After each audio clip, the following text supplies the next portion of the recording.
بسم الله الرحمن الرحيم، والصلاة والسلام على أشرف المرسلين سيدنا محمد صلى الله عليه وسلم النبي الأمين وعلى آله وصحبه أجمعين. هنتكلم النهاردة في تفسير الشيخ الشعراوي رحمة الله عليه في ولا تنسى نصيبك من الدنيا، وتحطه مع الحديث الشريف بتاع النبي عليه الصلاة والسلام: اعمل لدنياك كأنك تعيش أبدا، واعمل لآخرتك كأنك تموت غدا. حقيقة ما تحط الحديثين دول مع بعض، انت مطالب انك تعمل وتشتغل وتاخد بالاسباب، ولكن في بالك انك ممكن كأنك هتعيش على طول، ولكن انت حاطط في دماغك انك لما تتحاسب تتحرى الحلال في رزقك وتحاول تاخد الاسباب في تربية عيالك التربية كويسة. لكن انت حاطط في دماغك ان ممكن في اي وقت تلاقي ربنا سبحانه وتعالى، ما يبقاش عليك ديون لحد ولا مظلمة لحد، لانك ممكن ما تضمنش حياتك ولو ثانية لقدام.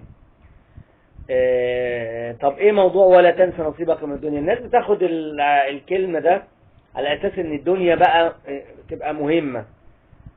لا، الحقيقة العكس تماما. يعني انت والدتك لو انت مثلا هي عايزة منك حاجات، فتبدأ تقول لك روح ادفع الفواتير الفلانية وجيب لي وانت راجع كذا، وجيب لي كذا وجيب لي كذا، وده اللي بتأكد عليك فيه. وفي الاخر ممكن تروح قايله لك بس ما تنساش تفطر قبل ما تنزل.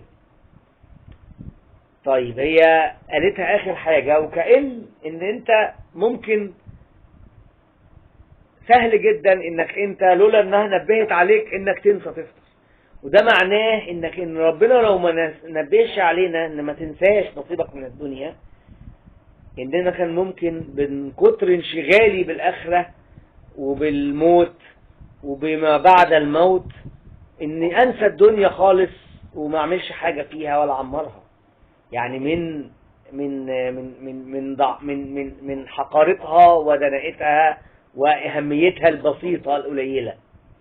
فالناس بتفتكر ان ولا تنسى نصيبك من الدنيا هي تعزيز للدنيا، وانك انت مأمور انك تعمل كل ما في وسعك او تبقى بتحارب عليها. لا ابدا، ده كأن ربنا سبحانه وتعالى بينبهنا ما تنساش نصيبك من الدنيا، لان اصلا كان ممكن المفروض انك انت الطبيعي انك ممكن تنساها لولا ان هو نبهنا على الموضوع ده.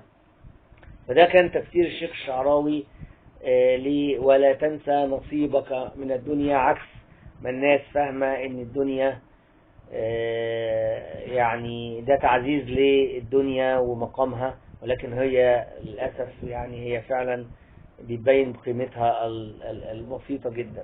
حتى من ضمن الدعاء دايما نقول ربنا سبحانه وتعالى اللهم، وده عن النبي عليه السلام: ولا تجعل الدنيا أكبر همنا ولا مبلغ علمنا ولا غاية أمالنا ولا إلى النار مصيرنا. فالدنيا لو كانت تزن عند ربنا ما كانش سقى منها كافر، لكن هي لا تزن حتى جناح بعوضة، ما تسواش عند ربنا، ولا عبادتنا هتزيده ولا عصياننا هينقصوا في حاجة. انت كنت بتعبد ولا بتمسك نفسك عن الذنوب، ده مصلحتك انت مش لربنا، لان ربنا سبحانه وتعالى يتنزه انه يستفيد من عبادتك ولا يضر عصيانك. اللهم علمنا ما ينفعنا وانفعنا بما علمتنا، وصلى اللهم وسلم وبارك على سيدنا مولانا محمد وعلى اله وصحبه اجمعين.